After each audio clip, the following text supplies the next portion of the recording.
ఎందుకు మన జీవితం ప్రాముఖ్యమైనది అని అంటున్నానంటే, ఈ లోకంలో మనం బ్రతికే బ్రతుకును బట్టి మనం పరలోకానికి వెళ్తామా లేకపోతే నరకానికి వెళ్తామా ఎక్కడ డిసైడ్ అవుతుంది అనుకుంటున్నారు? అందరూ ఏమనుకుంటారంటే తీర్పు రోజున డిసైడ్ అవుతుందని చాలామంది అనుకుంటారు. కాదు తెలుసా, ఇక్కడ నువ్వు బ్రతుకుతున్న బ్రతుకును బట్టి ఆ రోజు తీర్పు ఉంటుంది. ఇక్కడ నువ్వు బ్రతుకుతున్న బ్రతుకును బట్టి యేసుక్రీస్తు వారి నోట ఆ మాట వస్తుంది. అదే ఇక్కడ నువ్వు నిజాయితీగా బ్రతుకుతుంటే, అదే ఇక్కడ నువ్వు యథార్థంగా బ్రతుకుతుంటే, యథార్థవంతుడనే యేసుక్రీస్తు వారి నోట యథార్థమైన మాటనే ఎప్పటికి వస్తుంది. అంటే నువ్వు పరలోకానికి నరకానికి ఎక్కడ డిసైడ్ అవుతుంటారో తెలుసా? ఈ లోకంలో నువ్వు ప్రవర్తిస్తున్న తీరును బట్టే. అందుకోసమే ఇక్కడ నువ్వు పద్ధతిగా పరిశుద్ధంగా బ్రతుకుతున్నావా, నీ బ్రతుకే పరలోకపు తలుపులు ఓపెన్ చేస్తుంది. అదే నీ బ్రతుకే సరిగా లేదనుకోండి, ఇక్కడ నీ జీవితం ఇలానే వ్యర్థంగా సాగుతున్నది అనుకోండి, పాతాళం యొక్క తలుపులు తీసేది ఏదో కాదు, నీ బ్రతుకే నీ కోసం పాతాళం యొక్క తలుపులను తీస్తుంది మన దేవుని వారు. అందుకోసమే ఈరోజు దేవుని వాక్యం మన దగ్గరికి ఎందుకు వచ్చిందంటే, నీ బ్రతుకును సరిదిద్ది నీ బ్రతుకుతో పరలోకపు వాక్యాలను నువ్వు ఓపెన్ చేయాలంటే ఎలా బ్రతకాలో ఈరోజు దేవుడు నీతో నాతో సూటిగా మాట్లాడతాడు. ఒకవేళ నీ బ్రతుకే సరిగా లేకపోతే నీ కోసం పాతాళం ఎలా నోరు తెరుచుకొని ఉందో దేవుడి వాక్యంలో నుంచి దేవుడే ఈరోజు నీతో మాట్లాడతాడు. అందుకోసమే దేవుని వాక్యం ముందర కూర్చున్నప్పుడు మనం ఎట్లుండాలో తెలుసా? మనం ఏదో చెప్పబడుతున్న ఆ మనిషిని చూసామనుకోండి, నీకు వాక్యం ఇప్పుడే కాదు ఎప్పటికీ అర్థం కాదు. ఇర్మియా గారు ఒకప్పుడు దైవ వాక్కులు పట్టుకొని వాక్యం ప్రకటిస్తుంటే, అయ్యా నేను బాలుడను అని అంటే ప్రభు ఏమంటాడో తెలుసా? నువ్వు బాలుడు అని అనకూడదు, మాట్లాడుతున్నది నువ్వైనప్పటికీ నీలో ఉండి మాట్లాడుతున్నది నేను. ఇర్మియా నువ్వు చిన్నపిల్లోడు అని నీ మాటలు లెక్క చేస్తే వాళ్ళ కథ నేను చూసుకుంటాను, నువ్వు వెళ్ళి మాట్లాడని చెప్తాడు. ఆ రోజు ఇర్మియా ఎలా అయితే నిలబడి మాట్లాడాడో ఈరోజు ఒక సేవకుడు నిలబడి మాట్లాడుతున్నాడు. మాట్లాడుతున్న సేవకుని చూసావంటే నీకు వాక్యం సరిగా అర్థం కాదు. అందుకోసమే సేవకుని కాదు మీరు చూడాల్సింది, ఆ సేవకునిలోంచి దేవుడు ఏం మాట్లాడుతున్నాడు. నా జీవితాన్ని మేల్కొల్పడానికి, నా జీవితాన్ని పైకి లేపడానికి, దేవుడు నా లోకంలో అడుగు పెట్టడానికి ఏ ఒక్క మాట మాట్లాడతాడని ప్రతి మాట కోసం ఎలా కాసుకొని కూర్చోవాలో తెలుసా? ఒక్క మాట అయినా దేవుడు నాతో మాట్లాడతాడని ఆశతో ఎదురు చూడాలి. నీ ఆశనే ప్రభు అంటాడు బైబిల్లో, ఆశ కలిగిన ప్రాణాన్ని దేవుడు తృప్తిపరుస్తాడు. దేనితో తృప్తిపరుస్తాడు? దేవుని మాటలతో తృప్తిపరుస్తాడు. ప్రభువా నా జీవితం సరిగా లేదయ్యా, నేను కూడా సక్రమంగా నిలబడలేకపోయానయ్యా, నీ సన్నిధానికి వచ్చాను, నీ మాట చేత నా మనసును తృప్తిపరచు ప్రభు అని మనసారను ఆయన వాక్యం కోసం ఎదురు చూసావా? ఈరోజు ఖచ్చితంగా దేవుడు నీతో మాట్లాడతాడు. ఈరోజు ఖచ్చితంగా దేవుడు నీతోనే మాట్లాడతాడు. కాబట్టి మన దేవుని వాళ్ళరా, మనసంతా వాక్యం మీద నిమగ్నం చేసుకొని చక్కగా దేవుని మాటలు విందాము. దేవుడు మన కోసం సిద్ధపరిచిన విలువైన మాటలు, బంగారం కంటే విలువైనది, వజ్ర వైఢూర్యాల కంటే విలువైనది. ఈ విలువైన వాక్యం నీ కోసం ఏం చేస్తుందో తెలుసా? నీ ప్రాణానికే, నీ జీవితానికి ఒక విలువ తీసుకొని వస్తుంది. నిన్న చెంచుపల్లి అనే ఒక మన దగ్గరలోనే ఒక పల్లె స్వార్థకి వెళ్ళామండి. అనుకోకుండా దేవుడు నా నోటి నుంచి ఒక విలువైన మాట మాట్లాడించాడు. ఏంటంటే, ఈ లోకంలో దేవుని దృష్టికి ఏది విలువైనది కాదండి. నిజంగా చెప్తున్నా, బంగారమా అది మన దృష్టికి విలువైనది, బంగారం కలిగించిన దేవుని దృష్టికి అదంత విలువైనది కాదు. డబ్బా ఆయన దృష్టికి అస్సలు విలువైనది కాదు. కార్లా లేదా బంగ్లాలా, ఈ లోకంలో ఏది దేవుని దృష్టికి విలువైనది కాదు. ఏది ఆయన దృష్టికి విలువైనదో తెలుసా? తన అపురూపమైన హస్తాలతో ఆత్మీయంగా అద్భుతంగా రూపించుకున్న నువ్వే ఆయన దృష్టికి విలువైన వాడివి. నీ జీవితమే ఆయన దృష్టికి విలువైనది. నేను అంటాను, బంగారం కోసం నువ్వు సృష్టింపబడలే, నీ కోసమే బంగారం సృష్టింపబడింది. డబ్బు కోసం నువ్వు సృష్టింపబడలే, నువ్వే డబ్బును సృష్టించుకున్నావు. లోకంలో ఏది వాటి కోసం నువ్వు లేవు, నీ కోసమే అన్నిటినీ కలుగజేశాడు. దేవుడు మొట్టమొదట ఆదామును కావాలనుకున్నాడే కానీ ఆదాము కోసమే ఈ లోకాన్ని అన్నిటినీ చేశాడు. నువ్వెలా తయారైపోయావో తెలుసా? లోకంలో అన్నిటి గురించి ఆలోచన చేస్తున్నావు కానీ అన్ని ఇచ్చిన దేవుని గురించే నువ్వు పట్టించుకోవట్లే. అందుకే దేవుడు మాట్లాడు, నాయనా ఈ లోకం విలువైనది, నువ్వు దాని వెంట పరిగెడుతున్నావు, నేనేమో నీ వెంట పరిగెడుతున్నాను. ఒరే నాయన, నేను బ్రతుకుతున్నది, నేను నిస్వార్థంగా నీ వైపు చూస్తున్నది, నేను నీ కోసం రాయనా అంటే నువ్వేంటి లోకం వైపు చూస్తున్నావేంటి? ఏదో కావాలని పరిగెడుతున్నావేంటి? ఏదో జీవితంలో ఇష్టం వచ్చినట్టు పరిగెడుతున్నావేంటి? పరిగెత్తి పరిగెత్తి నీ జీవితం సగం అయిపోయింది ఇక్కడికే. ఇప్పుడు కళ్ళు తెరుచుకోలేదా? రేపు కళ్ళు మూసే సమయం నీకు దగ్గర పడింది. నువ్వు చచ్చేలోపు కళ్ళు తెరుచుకోకపోతే ఆటోమేటిక్గా నరకంలో నువ్వు కళ్ళు తెరుస్తావు. దేవుడు నీ వెంట పరిగెత్తుకుంటూ వచ్చి ఈరోజు నీ చేతిలో ఒక పాంప్లెట్ పెట్టి నిన్ను ఇక్కడ ఎందుకు కూర్చోబెట్టాడో తెలుసా? దేవుడు నీ కోసం ఎంత ప్రయాసపడుతున్నాడో తన హృదయం విప్పి మాట్లాడాలనుకుంటున్నాడు. దేవుడు మనసు విప్పి మాట్లాడేటప్పుడు నువ్వు కూడా మనసు విప్పే దేవుని మాటలు వినాలి, మనసారా దేవుని మాటలు వినాలి. వింటేనే నీ జీవితం, నా జీవితము బాగుపడుతుందండి. ఆలస్యం చేయకుండా మనం చక్కగా దేవుని వాక్యంలోకి వెళ్దాం. ప్రభన దేవుని వాళ్ళు మన బ్రతుకు కాలంలో మనం చదువుకునేటప్పుడు కూడా తెలిసి ఉంటుంది, మన జీవిత కాలంలో 3 కాలాలు అన్నవి కనపడుతుంటాయి. ఏంటంటే ఆల్రెడీ జరిగిపోయిన దాన్ని మనం గతము అని అంటాము, జరుగుతున్న దాన్ని వర్తమానం అంటాము, జరగబోయే దానిని భవిష్యత్ అంటే. ఇది అందరికీ తెలిసిన విషయమే. కానీ ఒక విషయం చెప్పమంటారండి, ఈ వర్తమానంలో నీ జీవితం దేని మీద ఆధారపడి ఉంటుందో తెలుసా? గతంలో నువ్వు వేసిన పునాదిని బట్టే ఇప్పుడున్న వర్తమానం నీకు ఆధారపడి ఉంటుంది. రేపు భవిష్యత్తు నువ్వు దేని మీద ఆధారపడి ఉంటుందో తెలుసా? వర్తమానంలో నువ్వు ఏమైతే చేస్తున్నావో దీన్ని బట్టే నీ భవిష్యత్తు అంతా ఆధారపడి ఉంటుంది. ఇదొక్క మాట జ్ఞాపకం పెట్టుకోండి. ఈరోజు వాక్యం అంతా మీకు చక్కగా అర్థమవుతుంది. ఏంటో తెలుసా? నువ్వు గతంలో వేసిన పునాదిని బట్టే ఇప్పుడు వర్తమానం ఆధారపడి ఉంటుంది. వర్తమానంలో నువ్వు ఏదైతే చేస్తావో అదే నీ భవిష్యత్తును ప్రభావితము చేస్తుంది. గతములో అంటే ఒకప్పుడు ఒక 10 ఏళ్ల కిందట నీ ఇంటి ముందర ఒక చెట్టు వేసావు అనుకోండి, అది మొక్కగా పెరిగి ఒక మహావృక్షం అవుతుంది. గతంలో నువ్వు చెట్టు వేసావు అనుకోండి, దాని నీడను నువ్వు విశ్రాంతి పొంది గతములో నువ్వు చేసిన పనిని బట్టి ఇప్పుడు విశ్రాంతి పొందడం అన్నది జరుగుతుంది.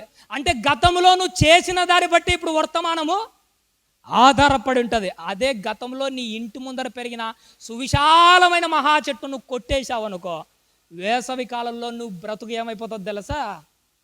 ఎండకు మగ్గిపోతావు.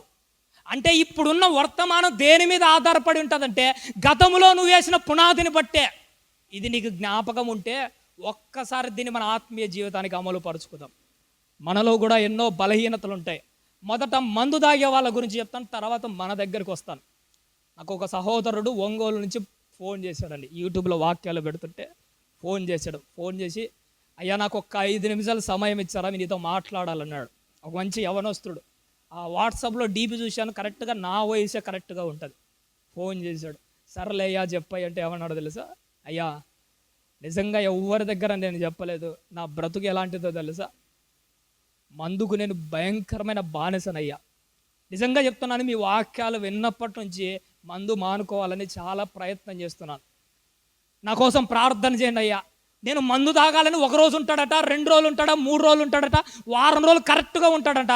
10వ రోజు ఎవడో ఒకడు పనికి మాలినోడు ఖచ్చితంగా పిలుస్తాడట, వెళ్ళి మందు తాగుతున్నాడు. ఎలా మాట్లాడాడో తెలుసా? ఒక నిండు యవనస్తులు కళ్ళ నిండా నీళ్లు పెట్టుకొని మాట్లాడుతుంటే గుండె తరుక్కుపోయింది. అసలు నేను ఎలా ఓదార్చాలో నాకు అర్థం కాలే. అయ్యా నేను నిలబడాలనుకుంటున్నా, నా వల్ల కావట్లేదు. అప్పుడు నేను ఒక మాట చెప్పాను, అయ్యా నీ జీవితం ఈ మందులో ఇంత బానిసగా ఆ బురదలో అంత లోతుకు దిగిపోవడానికి కారణం ఏంటో తెలుసా? ఒకప్పుడు నీ ఫ్రెండ్స్ దగ్గర కూర్చొని వాళ్ళు మందు తాగుతుంటే నువ్వు కూల్ డ్రింక్ తాగేటప్పుడు ఏం కాదులేని ఒకడు ఏమన్నాడో తెలుసా? మేమంతా మందు తాగుతున్నాం కదా, ఏం కాదులేరా నువ్వు కూడా మందు తాగు, ఏం కాదులే అనగానే మొట్టమొదటిసారి గతంలో నువ్వు ఒక్కసారి వేసిన ఆ తప్పటడుగే ఈరోజు నీ స్థాయికి వచ్చావు. నువ్వు ఒకప్పుడు నువ్వు వేసిన ఆ పునాదే ఈరోజు నిన్ను అంత లోతుల్లో దింపింది. ఇప్పుడు ఆయన గురించే కాదు, ఒక్కొక్కసారి మన గురించి చెప్తాను. కొంతమందికి సెల్ ఫోన్లో బూతులు చూసి అలవాటు ఉంటుంది. ఎన్నోసార్లు మానుకోవాలనుకుంటుంటారు. ఎంతోమంది సేవకులు వాక్యంలో గద్దిస్తుంటే ఇలాంటివి వద్దనిపించ ఉంటుంది. అయినా కానీ ఉండలేక ఒంటరితనంలో నువ్వు ఎందుకు అలాంటి బూతులు చూస్తున్నావో తెలుసా? ఒకప్పుడు ఎవ్వరు లేని టైంలో మొట్టమొదటిసారి దానికి అవకాశం ఇవ్వడానికి మొట్టమొదటి అడుగు ఒకరోజు నువ్వు వేసావు, చూసావా? గతంలో నువ్వు వేసిన ఆ ఒక్క అడుగే ఈరోజు నీ జీవితాన్ని సర్వనాశనం చేస్తుంది. ఒకప్పుడు నువ్వు చూసిన ఆ మోహపు చూపులే ఈరోజు వ్యభిచారానికి అర్రులు చాచేట్టుగా ఊరంటూ పట్టుకొని తిరిగే స్థాయికి వచ్చావు. గతంలో ఉన్నదాన్ని బట్టే ఇప్పుడు నీ వర్తమానం ఆధారపడింది. అదే వర్తమానంలో నీ జీవితాన్ని చక్కదిద్దుకున్నావా, నీ భవిష్యత్తు చాలా అంటే చాలా పచ్చగా ఖచ్చితంగా ఉంటుంది ప్రేమ దేవుని వారిలో. ఒక్కసారి మన గతాన్ని జ్ఞాపకం పెట్టుకుందాము. వర్తమానంలో ఎలా ఉన్నామో ఒక్కసారి ఆలోచన చేయండి. గతంలో ఉన్నట్టే ఇప్పుడు కూడా ఉన్నామా? ఇప్పుడున్నట్టే భవిష్యత్తులో కూడా ఉన్నామా? ఎప్పటికీ ఇదే సర్కిలే నీలో కొనసాగింది అనుకోండి, నువ్వు ఖచ్చితంగా ఆ నరకానికి వెళ్ళిపోతావు ప్రేమ దేవుని వారిలో. అందుకే ఈరోజు గతాన్ని జ్ఞాపకం చేసుకొని వర్తమానంలో సరిదిద్దుకున్న వాళ్ళను చూపిస్తాను. గతాన్ని జ్ఞాపకం చేసుకొని గతంతో పాటు సాగి గతంలో కలిసిపోయిన వాళ్ళను గురించి కూడా పరిచయం చేస్తాను. ఒక్కొక్క వ్యక్తి గురించి చెప్తుంటే ఒక్కొక్కడిలో నిన్ను నువ్వే చూసుకుంటావు. ప్రతి ఒక్కడిలో నిన్ను నువ్వే చూసుకుంటావు. ఒక ఇస్కరియోతు యూదా గురించి మనకందరికీ తెలుసు. ఒకే రోజు ఉరేసుకొని చచ్చిపోయాడు లేదు తెలుసా? ఇస్కరియోతు యూదా జీవితం అంత దారుణం కావడానికి కారణం ఏంటో తెలుసా? మొట్టమొదటిసారిగా ఎవడు లేని టైంలో యేసుక్రీస్తు వారి కానుక డబ్బులో సంచిలో చేయి పెట్టాడు చూసావా? ఆ రోజు ఎవడు చూడలేదు అని ఇస్కరియోతు అనుకున్నాడు. కానీ వాడు చేయి పెట్టగానే లోపల పాము విషపు సర్పము వలె వాడిని కరిసింది. కానీ వాడు ఎట్టున్నాడు తెలుసా? తేలుగుట్టిన దొంగ మాత్రం సైలెంట్గా ఉన్నాడు. కానీ తేలుగుట్టిన దొంగలు ఉంటారు చూసినాడు, ఆల్రెడీ వాడు దొంగతానికి వచ్చాడు. ఇంట్లో తేలు గుట్టింది. మనకు తేలు కొడితే అరుస్తాం, కేకలేస్తాం. అదే తేలు గుట్టిన దొంగ కేకలేస్తాడా? వెయ్యడు.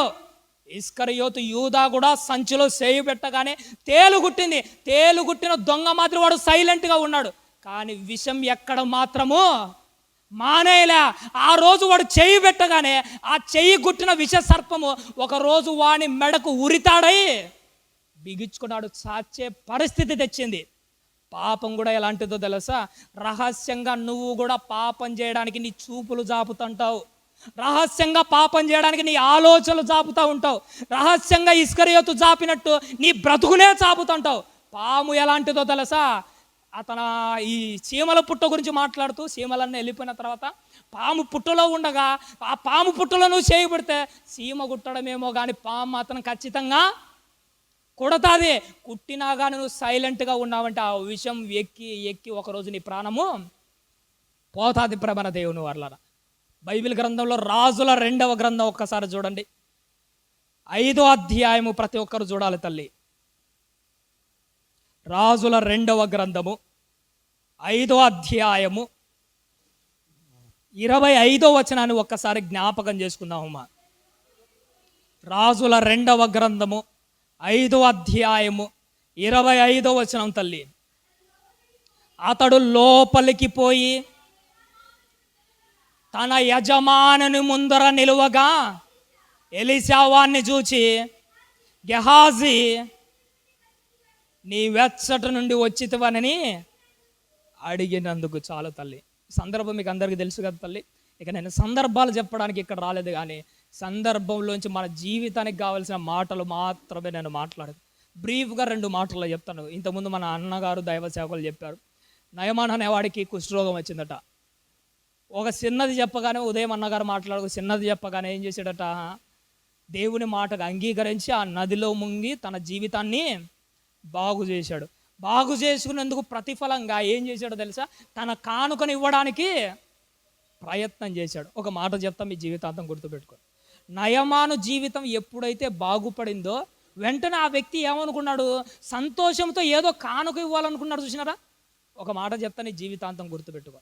ఈరోజు కూడా దేవుడు నీతో సూటిగా మాట్లాడగానే నిజంగా మన మనసు మారితే నీ జీవిత కాలంలో నయా పైస కానుక ఇవ్వకపోయినా, మళ్ళీ చెప్తానా, నువ్వు చచ్చేలోపు దేవుని సన్నిధానానికి నయా పైస కానుక ఇవ్వకపోయినా కానీ కానుకగా నువ్వు ఇవ్వాల్సింది ఏంటో తెలుసా?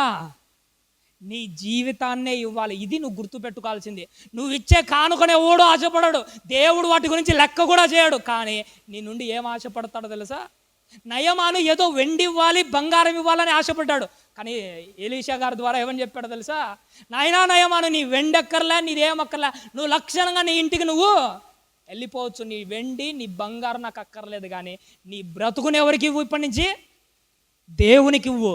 ఈరోజు దేవుడు మాటలు నీతో మాట్లాడినప్పుడు మీరు కూడా ఏమి ఇవ్వాల్సిన అవసరం లేదు. ఎవరికి ఏమి ఇవ్వకండి, కానీ మీ బ్రతుకును మాత్రం కంపల్సరిగా దేవునికి ఇవ్వాలి. నయమాను ఆ డబ్బును తీసుకొని వెనక్కి వెళ్ళిపోతుంటే వెంటనే నయమాను వెళ్ళిపోతుంటే ఈ ఎలీషా దగ్గర ఒక శిష్యుడు ఉన్నాడు. ఆయన పేరు గెహాజీ. గెహజీకి ఏం కలిగిందో తెలుసా? నయమాను డబ్బు వెనక్కి తీసుకొని వెళ్ళిపోతుంటే వెంటనే ఒకటి అనుకున్నాడు, బా మా యజమానుడికి లోకం తీరు అర్థం కావట్లే, డబ్బులు ఎప్పుడు పోగేసుకోవాలని నాకు అర్థం కావట్లే, ఎప్పుడు సంపాదించుకోవాలి, ఎప్పుడు ఈ కొండలలో గుహలలో ఉంటే ఏటి ఎప్పటికి ఇదాంతే బ్రతికేనా? ఈయన సంపాదించుకోకపోయినా కానీ తెలివిగా నేనేం సంపాదించుకోవాలి, డబ్బు సంపాదించుకోవాలి. వెంటనే ఏమనుకున్నాడు తెలుసా? నయమాను డబ్బు చూడగానే గెహజీ యొక్క కాలు జారింది అక్కడ ఆత్మీయంగా. డబ్బు చూడగానే గెహజీ యొక్క కాలు జారింది. ఇందాక అక్కడ ఎవరో అన్నం తింటూ వాటర్ పడేసాడు, చూసారా? ఇలాంటివి కొన్ని మార్బల్స్, గ్రానైట్ కనపడుతుంటాయి, చూసినారా? ఆ గ్రానైట్ మీద ఎప్పుడన్నా వాటర్ ఒలిగిపోయాయి అనుకోండి, కనపడవు తెలుసా మీకు? ఎప్పుడన్నా మార్బల్స్ మీద కానీ గ్రానైట్ మీద ఎప్పుడన్నా వాటర్ పడిపోయి అనుకోండి, మన స్పీడ్గా మన కొద్ది మనం వెళ్ళిపోతుంటే దాని మీద వాటర్ కనిపించవు. పొరపాటును మనకు తెలియకుండా స్పీడ్గా వెళ్ళి దాని మీద కాలు అలా పెట్టామా, వెంటనే మన కాలు జారుతుంది. అక్కడ నీళ్లు కనిపించనంత మాత్రాన లేవు అనుకుంటున్నారా? ఇది నీకు అర్థమైతే ఒక్కొక్కసారి సెల్ ఫోన్ పట్టుకోగానే నీ చూపులు జారుతూ ఉంటాయి, కానీ నువ్వు కనిపించదు, నీకు అర్థం కాదు. ఒక్కొక్కసారి నీ మాటలు జారుతూ ఉంటాయి, ఒక్కొక్కసారి నీ ఆలోచనలు జారుతూ ఉంటాయి, ఒక్కొక్కసారి నీ బ్రతుకే జారిపోతూ ఉంటుంది. పడ్డావా తిరిగి లేవలేవు. ప్రేమ దేవుని వారిలో చాలా దారుణంగా ఉంటుంది. పడితే ఎట్టుంటుందో తెలుసా? మరి ఇక్కడే పొద్దుటి పక్కలను గోపవరం అండి. మా ఊరిలో సుదర్శన్ అనే ఒక పిల్లోడు ఉన్నాడు, నా వయసే వాడిది, వాడు ఒక క్లాస్మేటే. అడిగి రీసెంట్గా ఒక అమ్మాయితో పెళ్ళి అయిపోయింది. ఒక అమ్మాయిని ప్రేమించాడు, మొత్తానికి ఇంట్లో ఒప్పించుకున్నాడు, పెళ్లి చేసుకున్నారు.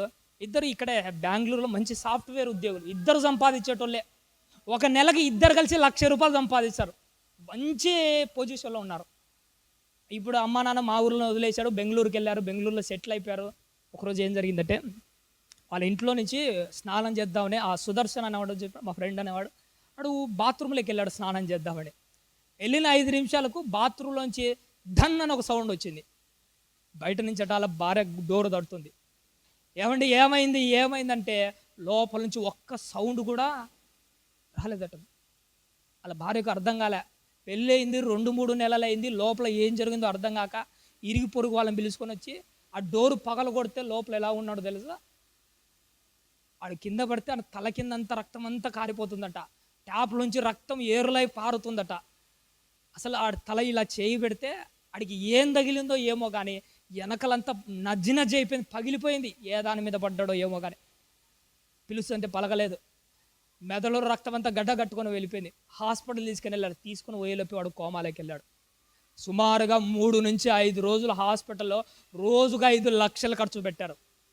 వాళ్ళు పనిచేస్తున్న ఆఫీస్లో, అయ్యా నేను నా భర్త జీవితాంతం మీ దగ్గర పనిచేస్తాం, మీ కాళ్ళు పట్టుకుంటామని రోజుకు 5 లక్షలు తెచ్చేదట వాళ్ళ భార్య హాస్పిటల్కి, రోజుకు 5 లక్షలు. 5 రోజుల తర్వాత కోమాలుండి ఒకరోజు ఏమైపోయాడో తెలుసా? చచ్చిపోయాడండి, నిజంగానే లేడు, ఇప్పుడు మా ఊరిలో లేడు, రీసెంట్గానే చనిపోయాడు. కాలు జారి కింద పడితే ప్రాణం పోతుందేమో కానీ ఆత్మీయ జీవితంలో నీ బ్రతుకు జారిపోయిందా, ఇక నీ జీవితాన్ని కాపాడేవాడు ఎవడు ఉండడు. నీకు అర్థం కావట్లే, ఎవడు కాపాడలేడు. ఆ సుదర్శన వాడు కింద పడగానే తలరు రక్తం బ్లడ్ క్లాట్ కావాలని ఏమైపోయాడో తెలుసు, కోమాలకి వెళ్ళాడు. ఆ కోమాలోంచే ప్రాణం పోయింది. ఆ నొప్పి ఏంటో వాడికి అర్థం కాలే. అదే రేపు నువ్వు నరకానికి పోయావనుకో, నరకంలో కోమాలకు పోయేది అంటున్నదు. ఆ మంటలకు బగ మండుతూ ఉంటుంది, నీ ప్రాణం పోదు, అలాగే నువ్వు చచ్చిపోవు, ఏది పరిస్థితి జరగదు. చస్తూ బ్రతుకుతూ నరక యాతన అనుభవించారు మీరంతా. అలాంటి పరిస్థితి ఉంది. ఇక్కడ సెల్ ఫోన్ దగ్గర జారితే అక్కడ నువ్వు జారిపోతావు, అక్కడ పడ్డావా జీవితంలో బయటికి రాలేవు, జీవితంలో. అందుకే దేవుడు ఈరోజు నీతో మాట్లాడుతున్నాడు, నాయనా జారుతున్నావు జాగ్రత్త. గెహజీ ఆ రోజు ఎలా అయితే జారాడో ఈరోజు నువ్వు జారుతున్నావు, నీ ఆలోచనలో జారుతున్నావు, నీ మాట తీరులో జారుతున్నావు, నీ బ్రతుకే జారుతుంది. ఎన్ని రోజులు ఇలా జారుతూ బ్రతుకుతారు చెప్పండి? ఒక్కసారైనా నీ కార్సుగా నిలబడలేరా? ఒక్కసారైనా నిజాయితీగా బ్రతకలేరా? ఎన్నిసార్లు జారుతూ పడు లేస్తారు? ఒక్కసారి ఆ సుదర్శన్ గాని మాదిరి పడిపోతే మీ జీవితం ఏమైపోతుంది? ఒకవేళ ఈరోజు రాత్రికి ఇక్కడే జారి రోడ్డు మీద పడి తల పగిలి చచ్చిపోతే మీ బ్రతుకులు ఏమైపోతాయి? ఏంటి ఈ బ్రతుకుతో పరలోక రాజ్యాన్ని సంపాదించుకుందాం అనుకుంటున్నారా? ఈ బ్రతుకుతో పరలోక రాజ్యాన్ని కొట్టేంత దమ్ము మనలో కనపడుతుందా ఇప్పుడు? అలాంటి జీవితాలు ఉన్నాయా మనలో ఇప్పటికీ? ఏ ధైర్యంతో బ్రతుకుతున్నామండి మనమందరము? ఏ ధైర్యంతో? గెహజీ డబ్బును చూడగానే ఎలాగైతే జారాడో ఈరోజు నువ్వు జారుతున్నావు. మొత్తానికి జారాడు. ఎలీషా గారు ఏమని అడుగుతున్నావు? ఇప్పుడు చదువుతాను 25వ వచనం, మీకు బాగా అర్థమవుతుంది. అతడు లోపలికి పోయి తన యజమానుని ముందర నిలువగా ఎలీషా అతన్ని చూచి, గెహజీ ఎక్కడి నుంచి వచ్చావయ్యా అడుగుతున్నాడండి ఒక సేవకుడు. గెహజీ ఎక్కడికి పోయి వచ్చాడో ఎలీషా గారికి తెలుసా తెలియదా? డైరెక్ట్ మిమ్మల్ని అడుగుతున్నాను. గెహజీ ఎక్కడికి పోయి వచ్చాడో, గెహజీ ఎక్కడికి పోయి వచ్చాడో ఎలీషా గారికి తెలుసా తెలియదా? ఖచ్చితంగా తెలుసు. తెలిసినా కానీ ఎందుకు అడుగుతున్నాడు? గెహజీ నువ్వు ఎక్కడికి పోయి వచ్చావు? ఒకరోజు కయ్యూను తన సొంత తమ్ముని ఎవడు చూడలేదని చంపేశాడు. దేవుడు పిలిచాడు. పిలిచి ఏమంటున్నాడో తెలుసా? కయ్యూను నీ తమ్ముడు ఎక్కడ ఉన్న విషయం దేవునికి తెలియదా? కయ్యూను తన తమ్ముని ఎక్కడ పడేసిన విషయం దేవునికి తెలియదా? తెలిసినా కానీ ఎందుకు అడుగుతున్నాడు? గెహజీ ఎక్కడికి పోయి వచ్చాడో దేవునికి తెలుసు, అయినా అడుగుతున్నాడు. కయ్యూను ఏం చేశాడో కూడా తెలుసు, అయినా అడుగుతున్నాడు. ఇంకొక మాట చెప్పమంటారండి. ఒకరోజు అననీయ సప్ఫీరా ఇద్దరు ఏకమై పొలాన్ని నమ్మాడట, దేవుని దగ్గర డబ్బు దాచుకున్నాడట. అననీయ వచ్చి ఏమి తెలియనివాడు మాత్రం నిలబడ్డాడట. అప్పుడు దేవుడు పేతురు గారిలోంచి ఏమని అడిగాడో తెలుసా? అననీయా ఇంతకే అమ్మారా? అననీయా ఇంతకే అమ్మారా? ఎంత కమ్మింది దేవునికి తెలియదా? ఎంత దాచుకుంది దేవునికి తెలియదా? తెలిసినా కానీ ఎందుకు అడుగుతున్నాడు? అననీయా నువ్వు ఇంతకే అమ్మావా? తర్వాత ప్రాణం పోయిన అననీయ గురించి పట్టించుకోక సప్పీరమ్మ కూడా వచ్చింది. ఏమ్మా సప్పీరమ్మ, నిన్ను కూడా అడుగుతున్నాను, నువ్వు ఇంతకే అమ్మావా? ఎందుకు తప్పు చేసినా అడుగుతున్నాడు దేవుడు? ఒక మాట చెప్తాను, జీవితాంతం గుర్తుపెట్టుకో. నువ్వు రహస్యంగా చేసిన తప్పు దేవుడు కూడా నిన్ను అడుగుతున్నాడంటే నీ నుండి ఏదో ఎక్స్పెక్ట్ చేస్తున్నాడు. కయ్యూను నీ తమ్ముడు ఎక్కడ అంటే, అయ్యో ప్రభు నేను తప్పు చేసిన కాళ్ళ మీద పడతాడేమోనని. ఆదాము ఎక్కడ ఉన్నావని ఎందుకు అడుగుతున్నాడు?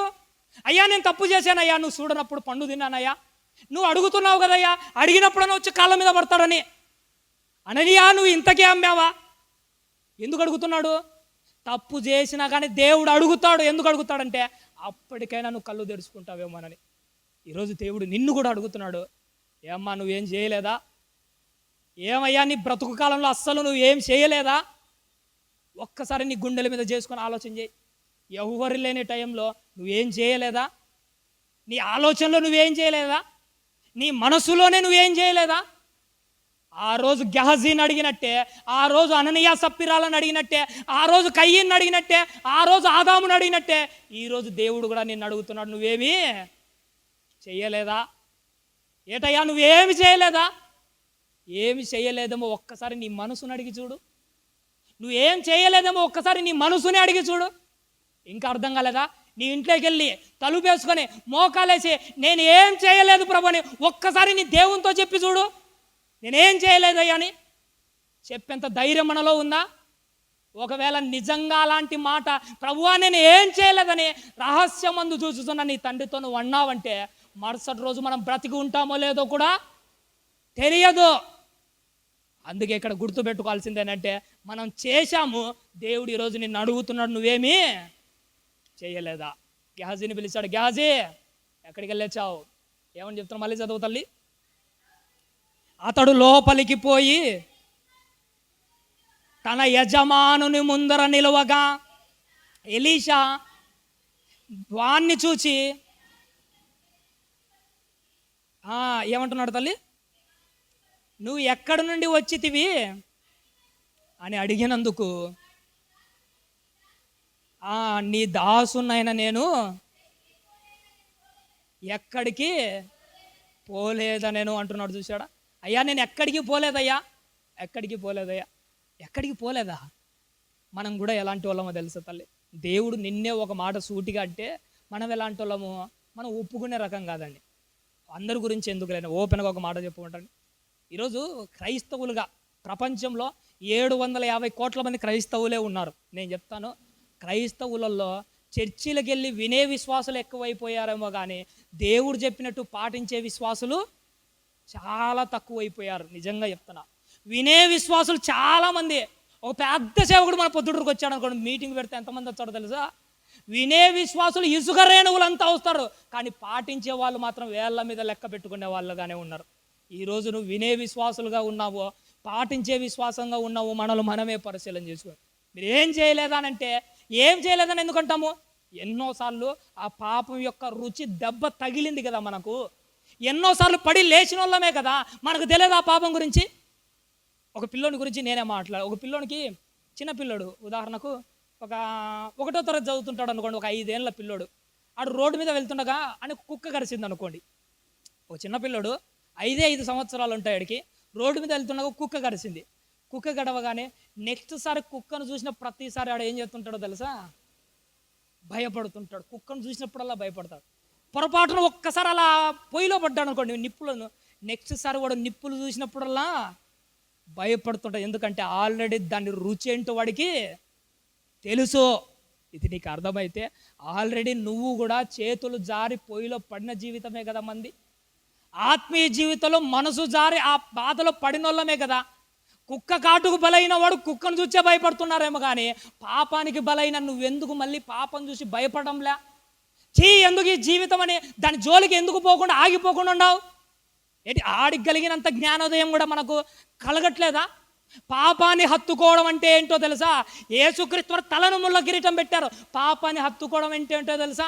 ఆ ముళ్ళ కిరీటాన్ని నువ్వే హత్తుకోవడంతో లెక్క. హత్తుకున్నావు అనుకో, పాపం ఎలా గుచ్చుతుందో తెలుసా? ఒక ముళ్ళు గుండెను గుచ్చినట్టు నీ జీవితాన్ని అలా గుచ్చుతుంది. నీకు తెలియట్లే. పాపాన్ని హత్తుకోవడం అంటే ఏంటో తెలుసా? బగబగ మండే మంటను హత్తుకున్నట్టే. కోరికను హత్తుకోవడం అంటే ఏంటో తెలుసా?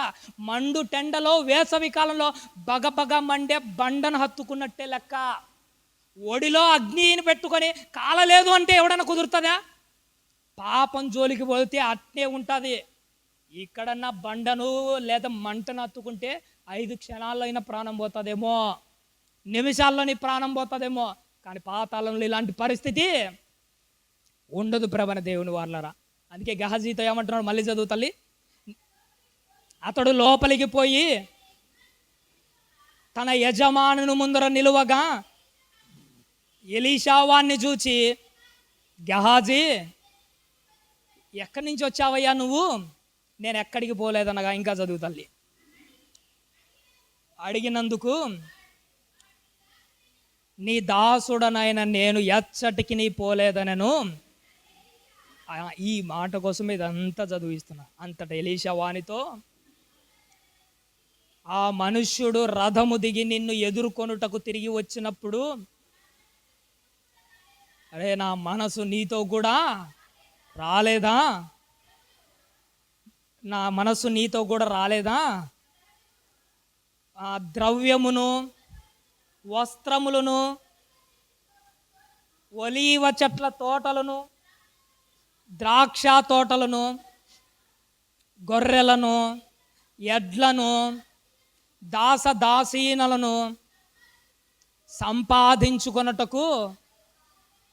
ఏట్రా నాయన ఇది సమయమా? ఈ మాట ఎప్పుడు అంటున్నాడో తెలుసా? ఎప్పుడో కొన్ని వేల సంవత్సరాల క్రితం చెప్తున్నాడు. ఏట్రా అయ్యా, డబ్బు, బంగారము, కోరికలు తీర్చుకోవడానికి ఇదే ఆ సమయము? ఏది సమయం చెప్పండి? ఏది సమయము? ఎన్నో సంవత్సరాల కిందట నాయన ఇది సమయం కాదని చెప్తుంటే ఇప్పటికీ నువ్వు దాని వెంటే పరిగెడుతున్నావు. డబ్బు కోసం పరిగెత్తే వాళ్ళు ఉన్నారు, కార్ల కోసం పరిగెత్తే వాళ్ళు ఉన్నారు, బంగ్లాల కోసం పరిగెత్తే వాళ్ళు ఉన్నారు, బంగారం కోసం పరిగెత్తే వాళ్ళు ఉన్నారు, అన్నిటి కోసం పరిగెడుతున్నాడు. ఇప్పుడు దేవుడు నీతో కూడా మాట్లాడుతాడు. ఇదే ఆ సమయము? ఈరోజు రేపు పోయే ప్రాణంలో బ్రతుకుతున్న మనము ఏదో సంపాదించుకోవడం ఇదే ఆ సమయము? ఏట్రా పాపం అనుభవించడానికి ఇదే ఆ సమయము? వ్యభిచారాలు చేయడానికి ఇదే ఆ సమయము? మోసం మాటలు మాట్లాడడానికి ఇదే ఆ సమయము? అసూయలు పెట్టుకోవడానికి ఇదే ఆ సమయము? ఏది సమయము? ఎందుకు మీ జీవితాలు ఇలా తయారు చేసుకుంటున్నారు? యేసుక్రీస్తు ఇప్పుడు అప్పుడు రావాలన్నట్టుగా ఉన్నాడు కదయ్యా. నీ గుండె ఇప్పుడు అప్పుడు ఆగిపోయేట్టుగా ఉంది కదయ్యా. ఇప్పుడా ఇదే ఆ సమయం? మీరు ఇప్పుడా? ఏ కాలంలో బ్రతుకుతూ ఎలా మాట్లాడుతున్నాడు? ఒక అబ్రహాము గారు ఆయన జీవితాన్ని ఒకసారి ఆలోచించేయండి. దేశాన్నంతటిని ఇస్తే ఏమంటున్నాడు? అయ్యా నాకు వద్దయ్యా, ఇదంతా ఏం అక్కర్లేదయ్యా, నువ్వు దేశం ఇచ్చినా నాకు ఈ గుడారం ఒకటి చాలయ్యా, ఏం అవసరంలే, నేను ఇగో లోకల్ ఏం ఆశపడట్లేదయ్యా, నీకు దగ్గరికి వస్తే చాలు. అంత ఇచ్చినోడే ఎట్ట బ్రతుకుతున్నాడు? ఏమీ లేని నువ్వేంది ఎలా బ్రతుకుతున్నావు? ఎంతో ఇచ్చిన ఆయన నాకు వద్దు అంటున్నాడు. ఏమీ లేని ఆయన నువ్వేమంటున్నావు నాకు కావాలి అంటున్నా, అది కావాలి, ఇది కావాలి, అన్నీ కావాలి. నిజంగా నీ శరీరం ఎలాంటిదో తెలుసా? శరీరం ఎంత ఇచ్చినా చాలు అని అన్నది ఇది, అంతే. ఏదన్నా ఇంత ఇంకా చాలండి.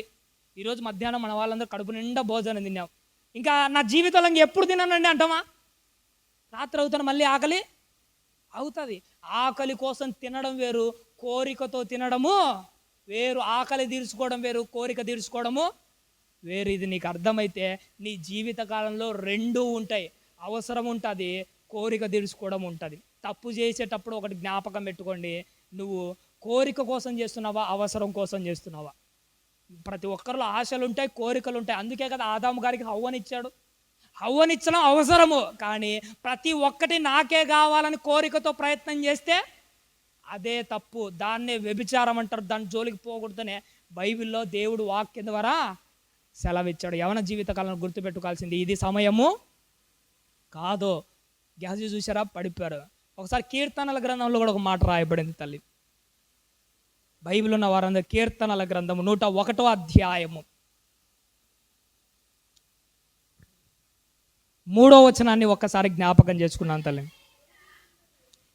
101వ అధ్యాయము 3వ వచనం తల్లి. నా కన్నుల ఎదుట నేను ఏ దుష్ట కార్యమును ఉంచుకొనను,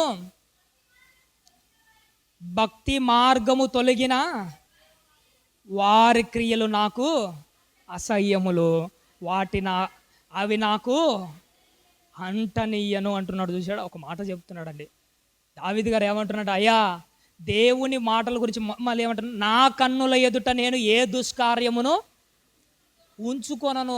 నా కన్నుల ఎదుట నేను ఏ పాపాన్ని ఉంచుకోనని ఎందుకంటున్నాడమ్మా? కన్నుల ఎదుటకి పాపం వచ్చిందా, వెంటనే అది కావాలి అని అంటుంది. కన్నుల ఎదుట పాపం ఏదన్నా పెట్టు, వెంటనే అది కావాలి అంటుంది కన్నుల ఎదుట. ఎందుకంటే పాపానికి ప్రారంభం ఏంటంటే నువ్వు చూసే కళ్ళే చాలా ప్రమాదకరమైనది. నీకు అర్థం కావట్లే. దేవుడు ఏదైనా తోటలో పండ్లన్నీ వేశారు, వేగానే ఆ మధ్యలో దాని జోలికి పోవద్దు నాయన అని చెప్పాడు. హవ్వమ్మ గారు ఆ పండును చూసింది. కళ్ళ ముందరికి ఎప్పుడైతే పాపం వచ్చిందో వెంటనే అది కావాలి అని అనిపించింది. అపవాది ప్రేరణ రెండో విషయం. తనకు మొదట ఏమనిపించింది? అపవాది చెప్పగానే కావాలనిపించింది. పాపం కళ్ళ ముందరికి రాగానే వెంటనే నీకు నాకేమనిపిస్తుంది తెలుసా? కావాలనిపిస్తుంది. అందుకే దావీదు గారు ఒక నిర్ణయం తీసుకున్నాను, ఆయన నా కళ్ళ ముందరికి పాపాన్ని నేను రానివ్వను. ఎందుకంటే ఒకరోజు స్నానం చేసే బెస్తబాను ఒకరోజు పాపం కళ్ళ ముందరికి రానివ్వగానే వెంటనే నా శరీరం అది కావాలనిపించింది. అందుకే అప్పటి నుంచి ఒక నిర్ణయం తీసుకున్నాను, ఇక నా బ్రతుకు కాలంలో నా కళ్ళ ముందరికి పాపాన్ని నేను రానివ్వను. ఎందుకంటే చూడగానే నీకు కావాలని అనిపిస్తుంది. సెల్ ఫోన్ చూడగానే కళ్ళ ముందరికి పాపం రాగానే వెంటనే నీకేమనిపిస్తుంది తెలుసా? అందులో నుంచి కావాలనిపిస్తుంది. వెంటనే ఒకటి గుర్తుపెట్టుకో, ఈ కళ్ళ ముందరికి రాగానే ఏది చెయ్యదగినదో ఏది చెయ్యకూడదో నువ్వు బాగా తెలుసుకో. ఫస్ట్ ఏది తినదగిందో ఏది తినకూడదో నువ్వు ఖచ్చితంగా తెలుసుకో. ఏదైనా తోటలో అన్ని పండ్లే, ఇది అదేం అన్ని పండ్లే. ఏది తినదగిన పండో ఏది తినకూడని పండో తెలుసుకోవాలి. నీ కళ్ళ ముందర ఎన్నో ఉంటాయి. ఏది చెయ్యదగినదో ఏది చెయ్యకూడదో నువ్వు బాగా తెలుసుకో. ఏది చూడదగినదో ఏది చూడకూడదో నువ్వు బాగా తెలుసుకో. వీటన్నిటిని తెలుసుకొని ప్రవర్తించాలి. అందుకే దావీదు గారు ఒక మాట అనుకుంటున్నాడు, అమ్మో నా కళ్ళ ముందరికి నేను ఏ పాపాన్ని రానివ్వను. ఎందుకంటే తప్పు చేస్తే మా తండ్రి ఇడిచిపెట్టాడు, తాట తీస్తాడన్న భయం. ఎప్పుడన్నా నేను స్కూల్లో టీచర్గా పనిచేసాను. ఇప్పుడైతే నేను సచివాలయంలో సెక్రటరీ. కానీ ఒకప్పుడు నేను స్కూల్లో టీచర్గా పనిచేసేవాళ్ళని. మా స్కూల్లో ఇక్కడే చైతన్య స్కూల్, ఇక్కడే కార్పొరేట్ స్కూల్, ఇక్కడ మన 2 టౌన్ బైపాస్లో ఉంటుంది. ఆ పిల్లల్ని బాగా గమనించేవాడిని. వాళ్ళ ఏదన్నా హోంవర్క్ రాసుకురాలేదనుకోండి, నేను అడుగుతాను, ఏటర్ నువ్వు ఎందుకు హోంవర్క్ రాసుకురాలేదంటే ఒక్కొక్కడు చెప్తూ ఉంటాడు, నేను అది ఇది. వెంటనే మీ నాన్నకు నేను చెప్తారా అని ఫోన్ తీస్తాను. మాలో సరదాగా అంటారులేండి పిల్లలను. వెంటనే వాడు ఎంత భయపడుతుంటాడో తెలుసా? వాడు ఏడుపులు ఎట్టుంటే నిజంగానే ఏమన్నా కామెడీగా ఏడుస్తున్నాడు, లేదంటే అలా ఏడుస్తున్నాడు కదా, నిజంగానే ఏడుస్తాడు. సార్ నువ్వు ఎవరికైనా చెప్పు కానీ మా నాన్నకు చెప్పాగు. కూర్చొని వణుకుతుంటాడు. నిజంగా కొంతమంది చూస్తుంటే వాళ్ళ భయం చూస్తుంటే వాళ్ళ నాన్న కళ్ళ ముందర లేరు, ఆల్రెడీ ఇంత ముందు కొట్టిన దెబ్బలు వాడికి జ్ఞాపకం వచ్చి ఈరోజు వాడు స్కూల్లో కూర్చున్నా వణుకుతున్నాడు. వాళ్ళ నాన్న అంటే వాడికి చూశాడు ఎంత భయం ఉందో. కానీ నీకే నీ నాన్న అంటే భయం లేదు. భయం లేదు కాబట్టి తప్పులు చేసుకుంటూ బతుకుతున్నాం. అదే ఒక మోహపు చూపులు చూసేటప్పుడు రేపు మా నాన్న నరకంలో వేసి తాట తీర్చాడన్న భయం ఉంటే ఈరోజు నువ్వు మోహపు చూపులు చూచావా? నీకు ఆ భయం లేదు కాబట్టి ఇటు తయారవుతున్నారు. నీకు ఆ భయం లేదు కాబట్టి ఇంత దారుణంగా ఉన్నాడు. వాళ్ళ నాన్న కొడతాడన్న భయం వాళ్ళని వణుకు పుట్టించింది. మీ నాన్న నిన్ను కొడతాడన్న భయం నీకు ఎందుకు లేదు? ఏం కొట్టకుండా నిన్నేమైనా పువ్వుల్లో పెట్టుకొని చూసుకుంటాడా? తప్పు చేస్తే ఎవడికైనా తాట ఒలుచాడు. నిజంగానే చెప్తున్నా, ఎవడిని విడిచిపెట్టాడు. ప్రతి ఒక్కడి లెక్కలు తీస్తాడు దేవుడు. కాబట్టి గుర్తుపెట్టుకోవాలి, దేవునికి ఎంత వణకాలనో నీ బ్రతుకు తప్పిపోయినప్పుడు కూడా అలానే వణుకుతూ ఉండాలి. దావీదు గారు అలా వణికాడు కాబట్టి, కానీ ఆల్రెడీ ఒకసారి తప్పు చేశాను కాబట్టి ఇంకొకసారి పాపాన్ని నా కళ్ళ ముందరికి రానివ్వను. ఇంకా ఏమనుకుంటున్నాడు తల్లి? భక్తి మార్గము తొలగిన వారి క్రియలు నాకు అసహ్యములు, అవి నాకు అంటనివ్వను. దావీదు గారు ఏమంటున్నాడు? ఈ పాప క్రియలను నాకు అంటనివ్వను. ఆయన వైఖరి ఏంటి? ఎవడు ఎట్టన్నా పోని, ఎవడు ఎలాగైనా బ్రతకని, ఈ పాపపు క్రియలు మాత్రం నాకు అంటనియన్. అది కదా నికార్సుగా బ్రతకడం అంటే. ప్రపంచంలో ఎవడన్నా ఎట్టన్నా పోని, ఆల్రెడీ నేను ఒకసారి తప్పు చేశాను, దేవుడు నన్ను కనికరించాడు, ఇక నా జీవితంలో నా కళ్ళ ముందరోడు తప్పు చేసినా కానీ వాడిని చూసి నేను తప్పు చేసే రకమే కాదు. ఎవడు ఎట్టన్నా పోనీ నేను మాత్రం పాప క్రియలు ఇక అంటనివ్వనే. అది ఆయన వైఖరి. నువ్వు నేను ఎట్టున్నా తెలుసా? ఎవడు ఎట్టన్నా పోనీ నేను మాత్రం నీ కార్సుగా బ్రతుకుతా. ఎవడు ఎలాగైనా బ్రతకని నేను మాత్రం నా చూపులు కాపాడుకుంటా. ఎవడు ఎలాగైనా ఉండని నేను మాత్రం నిజాయితీగా ఉంటా. ఎవడు ఏ దేవుణ్ణన్నా నమ్మని నేను మాత్రం ఈ దేవుణ్ణే నమ్ముతా. ఎవడు ఎక్కడన్నా పోని నేను మాత్రం చచ్చి కరెక్ట్గా పరలోక రాజ్యానికి పోతానన్న వైఖరి ఎవరిలో ఉండాలో తెలుసా? మనలో ఉండాలి. ఎవడు ఎట్టన్నా పోని ఇదే మన వైఖరి. వైఖరి అంటే తెలుసు కదా. ఉదాహరణకు గవర్నమెంట్ స్కూల్స్ ఉంటాయి. నేను ప్రైవేట్ స్కూల్లో పనిచేసేటప్పుడు నా దగ్గరికి స్కూల్ టీచర్లు చాలామంది వచ్చేవాళ్ళు. అంటే స్కూల్ టీచర్లు కాదు, ఇంకా పేరెంట్స్ వచ్చి ఏటయ్యా మీరు కార్పొరేట్ స్కూల్లోనే ఎందుకు జరిపించాను నేను అడుగుతుంటాను. క్లారిటీగానే అడుగుతాను. అప్పుడు వాళ్ళు చెప్తున్న మాట ఏంటో తెలుసా? నిజంగా వాళ్ళు చెప్పే మాట ఒకటే ఒక మాట, సార్ గవర్నమెంట్ స్కూల్లో చదువు అంత సరిగా ఉండదు. మా ఒక్క స్కూల్లోనే 2000 మంది పిల్లలు ఉన్నారు. ఒక చిన్న స్కూలు, అదంతా మహా అంటే కలిపితే ఫ్లోర్ల మీద ఫ్లోర్లు వేసి అలా కనపడుతుంటుంది. కానీ ఒక్క స్కూల్లోనే 2000 మంది. 2000 తల్లిదండ్రుల యొక్క వైఖరి ఏంటో తెలుసా? గవర్నమెంట్ స్కూల్లో చదువు సరిగా లేదు, అందుకే ఇక్కడికి వచ్చి చేర్పించాం. వాళ్ళ వైఖరి అలా అయితే అదే కార్పొరేట్లో పనిచేసిన నేను చెప్తాను ఏమంటాను తెలుసా? ఈ ప్రైవేట్ స్కూల్లో పనిచేసే ప్రతి టీచర్ అక్కడ జాబ్ రాకనే ఇక్కడికి వచ్చినోడు.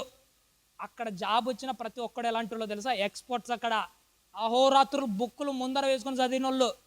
వాళ్ళకు వచ్చిన జ్ఞానము, ఆ తెలివి, ఆ మహాత్గల మాటలు చాలా గొప్పవి. ఇప్పుడు నా వైఖరి ఏంటి?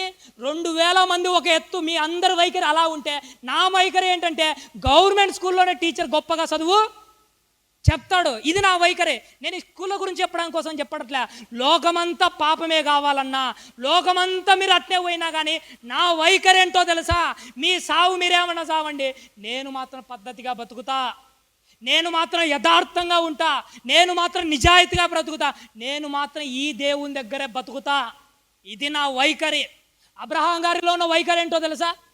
అందరూ వచ్చి ముసలోడు అయిపోతున్నావు, దేవుడు ఏదో చెప్పాడు, ఆకాశ నక్షత్రం వల్లే నీకు పిల్లలు పుడతారంటే ఎవడు ఎన్నన్నా చెప్పని అబ్రహాంలో ఉన్న వైఖరి ఏంటో తెలుసా? వయసు మీద పడుతున్నా కానీ విశ్వాసంతో ఆకాశం వైపు చూస్తూనే ఉంటాడు. ఆ నక్షత్రాలు లెక్క పెట్టడానికి ప్రయత్నం చేస్తూనే ఉంటాడు. అమ్మో ఇది నా వల్ల కావట్లే, నా పిల్లలను కూడా దేవుడు ఇంతే చేస్తాడు. ఆయన వైఖరి ఏంటి? ఎవడు ఎన్ని మాటలు అన్నా కానీ దేవుని మీద విశ్వాసము తగ్గదు. అది అబ్రహాములో ఉన్న వైఖరి. దానియేలు గారిలో ఉన్న వైఖరి ఏంటి? ఎవడు ఎవరి ముందర మోకాళ్ళు వేసినా కానీ నేను మాత్రం ఈ దేవుని ముందర మాత్రమే మోకాళ్ళు వేస్తా. ఇది వాళ్ళ వైఖరి. మరి నీ వైఖరి ఏంటి? ఈరోజు నిన్నే అడుగుతున్నా, నీ వైఖరి ఏంటి? ఎలా బ్రతకాలని నిర్ణయం తీసుకుంటున్నారు మీరు? ఒక్క కఠినమైన నిర్ణయం తీసుకోండి. ఎవడు ఎట్టన్నా పోనీ నేను మాత్రం చచ్చేంత వరకు ఈ దేవుణ్ణే పట్టుకొని ఉంటా, ఈ దేవునితోనే ఉంటా, ఈ దేవుల్లోనే చస్తా, ఈ దేవునితోనే పరలోక రాజ్యానికి పోతా. ఎందుకంటే ఈ దేవుడే నా దేవుడు, ఈ దేవుడే నా దేవుడు, ఈ దేవుడు నా దేవుడు అనుకున్న తర్వాత ఎవడో ఇంకొక దేవుణ్ణి చెబితే దేవుణ్ణి ఇడిచిపెట్టిపోయే రకము నేను కానే కాదు. అట్ట బ్రతకాల్సింది. అది విశ్వాసులంటే, అది వైఖరి అంటే. ఇంకా నువ్వు అనాల్సిన మాట ఏంటో తెలుసా? చచ్చినా కానీ ఇక నేను పాపం జోలికే పోనన్న వైఖరి ఉండాలి.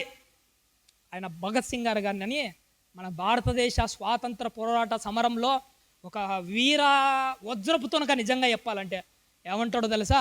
చావనైనా చస్తానేమో కానీ ఇంకొకటి కింద నేను ఊడిగము చెయ్యను, చావనైనా చస్తా అని చచ్చిపోయాడు.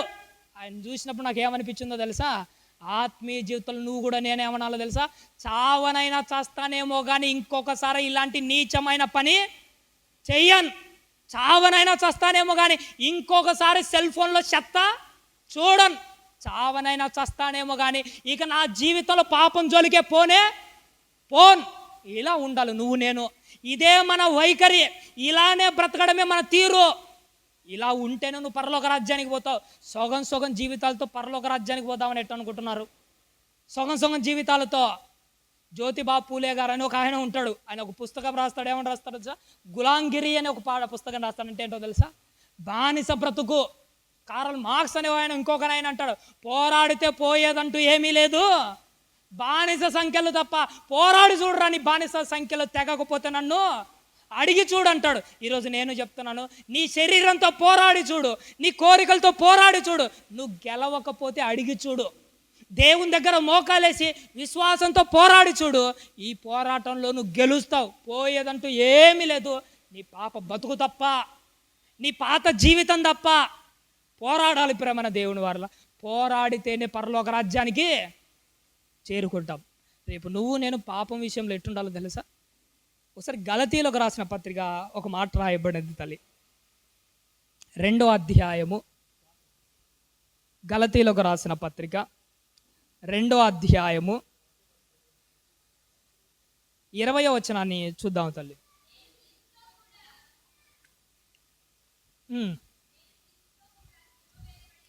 నేను క్రీస్తుతో కూడా సిలువ వేయబడి ఉన్నాను,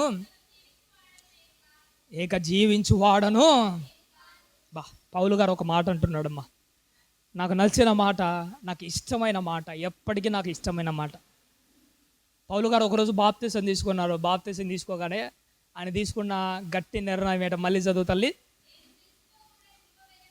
అయ్యా, అందరూ బాప్తిసం రోజు నీళ్ళలో మునిగిపోయారు అనుకున్నారు, కానీ ఆయన తీసుకున్న నిర్ణయం ఏట, నేను క్రీస్తుతో కూడా సిలువ వేయబడి ఉన్నాను,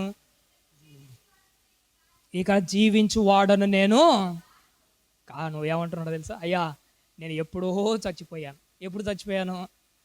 ఆ రోజు అననీయ నన్ను ఆ నీళ్ళలో బాప్తిసం ఇచ్చే రోజు ముంచినాడు, చూసినాడా? అప్పుడు పౌలు అన్నవాడు చచ్చిపోయాడు. ఇక పౌలు అన్నవాడు లేడు. ఈ పౌలులో ఇక నుంచి జీవించుతున్నవాడు క్రీస్తు తప్ప. ఈరోజు నువ్వు నేను అనాల్సిన మాట ఏంటో తెలుసా? అయ్యా, నేను కూడా ఒకప్పుడు బాప్తిసం తీసుకున్నాను అయ్యా, ఇక నా జీవితంలో స్టీవెన్ అనేవాడు ఇక లేడు.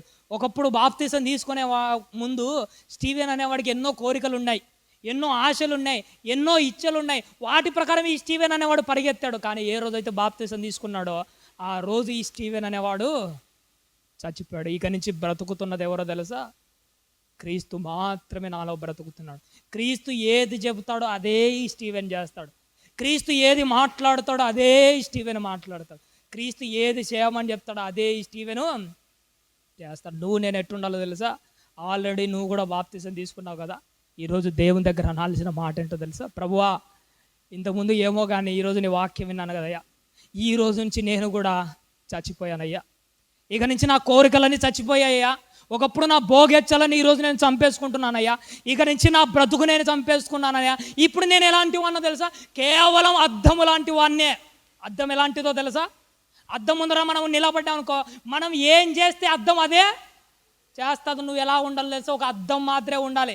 అద్దం ఎలా అయితే నిశ్చలంగా ఉంటుందో, అద్దంలో ఎవడైతే ఏం చేస్తాడో అది కూడా అలా చేస్తుందో, నువ్వు దేవునికి ఒక అద్దం మాత్రమే ఉండాలి. దేవుడు ఏది చెబితే అది చేయాలి. దేవుడు ఏది మాట్లాడితే నువ్వు అది మాట్లాడాలి.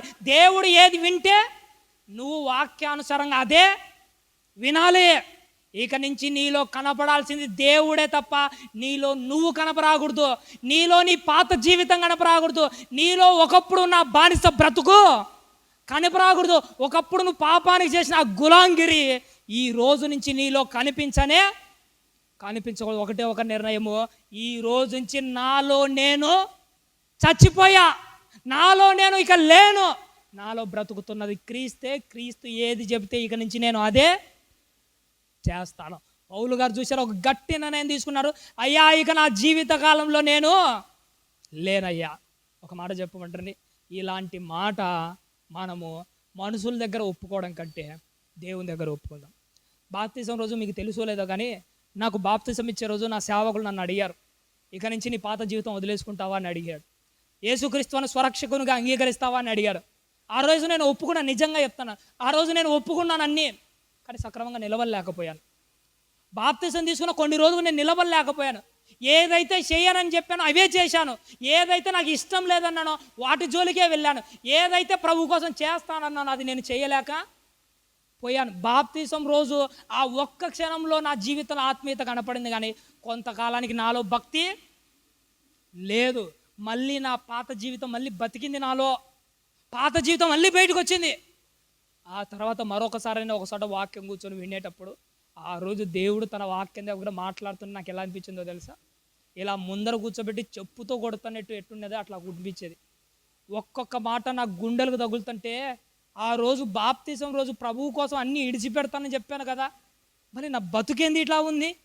ఆ రోజు బాప్తిజం రోజు దేవునికి ఒక మాట ఇచ్చాను కదా, చావైనా బ్రతుకైనా అయ్యా నీ పనే ముఖ్యం, నీ పని తర్వాతనే ఇంకో ఏదో పని. అన్ని మాటలు ఇచ్చిన నేనా ఇలాంటి బతికేది? ఆ రోజు నేను అనుకున్నాను, ఇక నుంచి నాలో నేను చచ్చిపోదాం అనుకున్నాను. ఇక నుంచి నాలో నా క్రియలు చంపుకుందాం అనుకున్నాను. ఇక నుంచి జీవించువాడు క్రీస్తు తప్ప ఇంకెవరు ఉండరు, రాకూడదు. నేను ఇదే గుర్తుపెట్టుకోవాలి ప్రబల దేవుని వల్ల. ఇక జీవితంలో మన జీవితంలో ఎవ్వరు ఉండకూడదు దేవుడు తప్ప. ఇప్పుడు మీరు మనుషులు ఎదుట మంచోళ్ళు అనిపించుకోవాలనుకోండి, మంచోళ్ళం అనిపించుకోవాలంటే పెద్ద కథ ఏమీ కాదు. ఇక్కడ నటించామనుకో మనం మంచి అనిపించుకుంటాం. ఇక్కడ నువ్వు నటిస్తే మంచి అనిపించుకుంటామేమో, కానీ దేవుని దగ్గర జీవిస్తేనే మంచి అని ఇదే మనకు తేడా కనపడుతుంది. మనం నటిస్తే ఇక్కడ మంచి అనిపించుకున్నాం. మీ ఎదుట నేను నటించాను అనుకోండి, స్టీవెన్ అన్న పాస్టర్ ఒక ఆయన వాక్యం అద్భుతంగా చెప్తాడు, ఆయనకు మించినోడు ఇంకొల్లాడు. మీ దగ్గర నటించి మంచోని అనిపించుకోవడం ఎంతసేపు? రేపు తీర్పు రోజున కదా నేను మంచోడిని అనిపించుకోవాల్సిందే.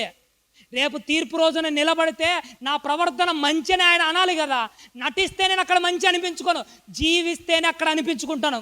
ఇది నీకు అర్థమైతే నువ్వు పరలోక రాజ్యంలో మంచి అనిపించుకోవాలంటే నటిస్తే కుదరదు, జీవిస్తేనే అన్నీ అవుతాయి. నటన కాదు ఇక్కడ మనకు కావాల్సింది, జీవితం. పౌలు గారు ఆ రోజు అనుకున్నది, ఇక జీవించువాడను నేను కాదు, క్రీస్తే నా యందు జీవించుచున్నాడు. ఇప్పుడు నేను శరీరమందు జీవించుచున్న ఈ జీవితము నన్ను ప్రేమించి నా కొరకు ఏం చేశాడట తల్లి? తన్ను తాను అప్పగించుకున్న నా యేసుక్రీస్తు వారికి నా జీవితం సమస్తమును అప్పచెప్తాను. పౌలు గారు తీసుకున్న ఆ గట్టి నిర్ణయము ఎందుకో మనం తీసుకోలేకపోతాం. మీరు బాధపడాలంటే ఒక మాట ఓపెన్గా చెప్పమంటారండి. ఓపెన్గా మిమ్మల్ని అంటున్నాను, నేను ఏమనుకోకండి. దమస్కు మార్గంలో దేవుడు ఎన్నిసార్లు మాట్లాడారమ్మా పౌలు గారితో? ఎన్నిసార్లు? ఒక్కసారే మాట్లాడాడు. ఒక్కసారి మాట్లాడితే వెనక్కి తిరిగాడా? మళ్ళీ ఆత్మీయ జీవితంలో మళ్ళీ పాపం చేశాడా? పాపం జోలికి వెళ్ళాడా? ఒక్కసారి మాట్లాడడానికి ఎలా నిలబడ్డాడు? ప్రతి యవనస్తుల మీటింగ్లో, ప్రతి చర్చిలో, ఈ సెల్ ఫోన్ యూట్యూబ్లలో వాక్యాలు వింటూ ఎన్నిసార్లు అమ్మ దేవుడు నీతో మాట్లాడుతున్నాడు? ఎన్నిసార్లు అయ్యా దేవుడు నీతో మాట్లాడుతున్నాడు? ఒక్కసారి మాట్లాడేందుకు ఆయనే అంత మారితే మనం ఎంత మారాలి? ఏంటి మన కథ ఏంటి? నాకు అర్థం కావట్లే. ఏంటి మన జీవితం ఏంటి? మన కోసం ప్రాణం పెట్టిన ప్రభుని విడిచిపెట్టుకొని పోతున్నాం చూసారా? ప్రభుని విడిచిపెట్టుకోవడం ఏంటి? ఒకరోజు ధనవంతుడు, ఇంతకుముందు నేను చెప్పానో లేదో మీకు తెలియదు కానీ, ఒక ధనవంతుడట పరిగెత్తుకుంటూ యేసుక్రీస్తు వారి దగ్గరకు వచ్చాడట, కాళ్ళ మీద పడ్డాడట. అయ్యా పరలోక రాజ్యానికి పోవాలంటే నేనేమి ఏం చేయాలయ్యా? బైబిల్లో 10 ఆజ్ఞలు ఉన్నాయి కదా, వాటిని ఫాలో అయిపో. అంటే నేను చిన్నప్పటి నుంచి చేస్తున్నానయ్యా ఇవన్నీ. అప్పుడు యేసుక్రీస్తు వారు అంటారు, అయితే నీకు ఒకటి కొదవగా ఉంటున్నది. ఆ ఒక్కటి ఇడిచిపెట్టుకోలేక ఎవరిని ఇడిచిపెట్టుకొని పోయారో తెలుసా? ప్రభువునే ఇడిచిపెట్టుకొని పోయాడండి. మనకున్న నీచమైన స్వభావాన్ని, మళ్ళీ అంటున్నా, మనకున్న నీచమైన స్వభావం ఏంటో తెలుసా? దేవుడు సూటిగా, నాయన నీలో ఈ లోపం ఉందిరా నాయన, లోపాన్ని తీసేసుకోరా అంటే మనం ఎలా అంటామో తెలుసా? లోపాన్ని తీసేసుకునే రకం కాదు, లోపల ఉన్న యేసుక్రీస్తుని తీసేసుకొని లోకం వెంట పరిగెత్తున్న బతుకులు మనవి. దేవుడు చెబుతున్నది లోపము, నువ్వేంటి లోపల ఉన్న ప్రభువుని తీసేసుకుంటున్నావు? ప్రభువుని తీసేసుకొని లోకం వెంట పరిగెత్తున్నారేంటి? నీకోసం ప్రాణం పెట్టాడయ్యా, నీకోసం సర్వము అప్పచెప్పాడయ్యా, నీకోసం అన్నీ ఇడిచిపెట్టుకొని వచ్చాడయ్యా, తనను తాను అప్పగించుకున్నాడయ్యా. అలాంటి ఇడిచిపెట్టిపోవడం ఏంటయ్యా? ఇంకా ఏముందని పరిగెత్తున్నాను చెప్పండి? ఏముంది? ఆ అపవాది గాని దగ్గర ఏముంది చెప్పండి? ఏముంది? ఆ లోకం దగ్గర ఏముంది? ఆ లోకం నిన్ను ఏం చేస్తుందో తెలుసా? నీ జీవితాన్ని నలిపి నలిపి నలిపి నాశనం చేస్తూ ఉంది. ఏం లేదు నీ జీవితంలో ఇప్పటికీ, నీ బ్రతుకులోనే ఏం లేదు. ఎప్పుడన్నా రోడ్డు మీదకి వెళ్తే చెరుకు మిషన్ ఒకటి కనపడుతుంటుంది చూసినారా? ఆ చెరుకు మిషన్లో ఒక చెరుకు గడ పెట్టగానే ఇటువైపు నుంచి అటువైపు రాగానే ఆ చెరుకు గడలో ఏమీ ఉండదు చూసినారా? ఒక్కసారి లోకం లేక అలా పోయి వచ్చావా, నీలో కూడా ఇంకేమీ ఏం భక్తి ఉంటుంది, ఏం యథార్థతలు ఉన్నాయి, ఏం విశ్వాసాలు ఉన్నాయి? ఒక చెడుకు గడ పిప్పి మిగిలినట్టు మిగిలిపోతున్నాయి మన బ్రతుకులు. ఆ లోకము, ఆ అపవాది నిన్ను నలుపుతుందని మీరు ఎప్పుడు అర్థం చేసుకుంటారు చెప్పండి? ఎప్పుడు? మీ దగ్గర ఒక నోట్స్ ఉన్నదనుకోండి, ఆ నోట్స్లోంచి ఒక పేపరు ఇలా చింపేసి అలా బయటికి విసిరేయడానికి ప్రయత్నం చేయండి. ఎంత దూరం పోతుందమ్మా? ఇక్కడ నుంచి ఆ డోర్ అవతల ఏమైనా పడుతుందా? అదే ఆ చింపిన పేపర్ను బాగా నలిపి స్పీడ్గా విసిరివేయండి, ఎంత దూరం పోతుందో తెలుసా? మొదట నువ్వు వెయ్యలేనంతకంటే ఎక్కువ దూరమే పోతుంది. ఇది నీకు అర్థమైతే నలుపుతే దానికి వేగం వస్తుంది. లోకము, అపవాది కూడా ఏం చేస్తుందో తెలుసా? నీ జీవితాన్ని నలుపుతుంది. నీకు అర్థం కావట్లే. ఎందుకు ఇక్కడ నలుపుతుందంటే నిన్ను చాలా దూరం పడేయాలనుకుంటుంది. ఎంత దూరం అంటే ఆ పాతాళమనే అగ్నిగుండంలో పడేయాలని నిన్ను నలిపి నలిపి నలిపి దూరంగా ఇసిరివేస్తుంది. అక్కడికి పోయిన వాడు ఇంకెవ్వడు బయటికి రాలే. నీకంటే ముందు చచ్చిపోయిన ధనవంతుడు 6000 ఏండ్లయింది వాడు అక్కడ మగ్గుతున్నాడు. 6000 ఏండ్ల నుంచి ఆడే బయటికి రాలే. నువ్వు బయటికి వస్తావని ఎలా అనుకుంటున్నావు? మా ఊరు ఎమ్మెల్యే పవర్ఫుల్ పోలీస్ స్టేషన్లో పడినప్పుడు మన బయటికి తీసుకొని వచ్చాడు, ఆ నరకం నుంచి తీసుకొని వస్తాడు ఏమని అనుకుంటున్నారా? మీ ఎమ్మెల్యేకి కూడా దిక్కు ఉండదు అక్కడ. మన దేశాన్ని పరిపాలించే ప్రధానమంత్రికి కూడా దిక్కు ఉండదు. వాడు నలుపుతున్నాడు మనల్ని. అపవాది లోకం నలిపి నలిపి నాశనం చేయాలని ఎక్కడో పడేస్తా ఉంది.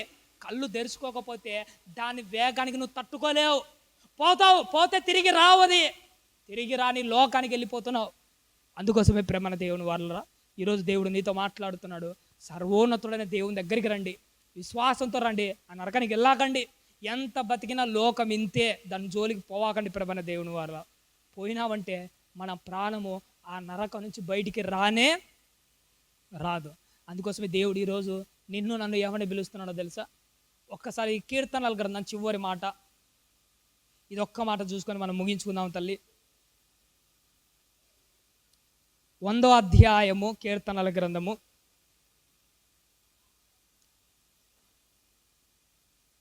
3వ వచనాన్ని ఒక్కసారి జ్ఞాపకం చేసుకుందాము తల్లి. కీర్తనల గ్రంథము 100వ అధ్యాయము 3వ వచనం తల్లి. యెహోవాయే దేవుడని తెలుసుకొనుడి, ఆయనే మనలను పుట్టించెను, మనము ఆయన వారము, మనము ఆయన ప్రజలము, ఆయన మేపు గొర్రెలము అంటున్నాడు. చూసాడా? ఒక గొర్రెల కాపరి గొర్రెలను ఎలాగైతే మేపుతాడో, నిన్ను నన్ను దేవుడు మేపడమే కాదు, నిన్ను నన్ను రక్షణ వలంగా ఏర్పాటు చేసి కాపాడుకుంటూ వస్తున్నాడండి. ఈ మధ్యకాలంలో నేను ఒక వీడియో చూశాను. ఆ వీడియోలో ఒక వ్యక్తి ఒక మంచి మాట అన్నాడు. ఆ మాట నాకు చాలా సంతోషం అనిపించింది. ఆయన తన ఇంటర్వ్యూలో చెప్పిన మాట ఏంటో తెలుసా? మంచి మాట ఏమన్నాడంటే, ఇప్పుడు సినిమాలో హీరోలు ఉంటారు చూసినారా, కొన్ని యాక్షన్ సీన్స్ ఉంటాయి, డైరెక్ట్ హీరోలు యాక్షన్ చేయరట, వాళ్ళ దగ్గర పనిచేసే డూప్ అని ఒకడు ఉంటాడు చూసినారా. ఒక హీరో ఉన్నాడంటే పెద్ద పెద్ద యాక్షన్స్ స్టంట్స్ చేయడానికి హీరోలు డైరెక్ట్గా యాక్షన్ పనులు చేయట, పక్కన ఒక డూప్ అనేవాడు ఉంటాడు. ఆ డూప్ పని చేసే ఒక వ్యక్తి ఏమన్నాడు తెలుసా? హీరో చేయలేని స్టంట్స్ మేము ఎందుకు చేస్తున్నామంటే ఆ కార్లను ఎగిరేయడం కానీ బైకులను ఎగిరేయడం కానీ ఎన్నో చేస్తుంటారట. ఎన్నో ప్రమాదాలు జరిగే అవకాశం ఉన్నా కానీ ప్రమాదం నుంచి తప్పించుకుంటుంటారట. ఆ వ్యక్తి చెప్పిన గొప్ప సాక్ష్యం ఏంటో తెలుసా? మేము ఇన్ని స్టంట్లు చేసినా కానీ ఎందుకు బ్రతుకుతున్నామో తెలుసా అన్నాడు. ఎందుకు బ్రతుకుతున్నాను? మేమేదో 5 స్టార్ రేటింగ్ ఉన్న యాక్సిడెంట్లు అయినా కానీ ప్రాణం పోకుండా ఉండే ప్రొటెక్షన్ ఏమైనా వాడుతున్నాం అనుకుంటున్నారా? మంచి మంచి కార్లలో ఏమైనా తిరుగుతున్నాం అనుకుంటున్నావా? మేము తీసుకున్న ప్రొటెక్షన్ వల్ల కాదు మేము బ్రతికేది, కేవలం దేవుడు దయదలుస్తుంటేనే బ్రతుకుతున్నాం. అదే ఆయన దయదలసకపోతే మేము ఎన్ని ప్రొటెక్షన్లు తీసుకున్నా 5 స్టార్ రేటింగ్ కార్లు వేసుకొని తిరిగినా కానీ మా ప్రాణానికి దిక్కే ఉండదు. నువ్వు ఎన్ని ప్రొటెక్షన్స్ అన్నా తీసుకో, ఎన్ని తీసుకున్నా కానీ నీ ప్రాణానికి దిక్కు లేదు. ఎన్ని పరిస్థితుల్లో నీ ప్రాణం కాపాడబడాలంటే ఇజ్రాయేల్ను పరిపాలించే యెహోవా సర్వోన్నతుడైన దేవుడు ఒక ఆయన ఉన్నాడు చూసినాడా? ఆయన మనల్ని మేపే ఆయన గొర్రెలమట కంటి నిండా కాపాడుకుంటూ నిన్ను నన్ను ఎంత బాగా చూసుకోండి. ఆయన్ని విడిచిపెట్టిపోవాలని ఇలాగ అనిపిస్తుంటుంది. బైబిల్ ఒక మాట ఉంటుంది, పక్షులట ఎగురుతూ తన పిల్లల్ని ఎలా అయితే కాపాడుకుంటాయో యెహోవా తన రెక్కల చాటు కింద మనల్ని అందరినీ అలా కాపాడుకుంటూ వస్తాడట. నిన్ను నన్ను రక్షణ వలన కాపాడుతున్నాడు కాబట్టిగానే బయటికి వెళ్ళి నేను క్షేమంగా నీ ఇంట్లోకి వస్తున్నావు. ఎన్ని తిన్నా కానీ ఆరోగ్యంగా బ్రతుకుతున్నావు. ఎన్ని పరిస్థితులు వచ్చినా కానీ హాస్పిటల్కి పోతున్నావు, ప్రాణాలతో తిరిగి ఇంటికి వస్తున్నావు. ఆయన దయదలుస్తున్నాడు కాబట్టిగానే ఆయననే నీ పట్ల కృప చూపిస్తాం.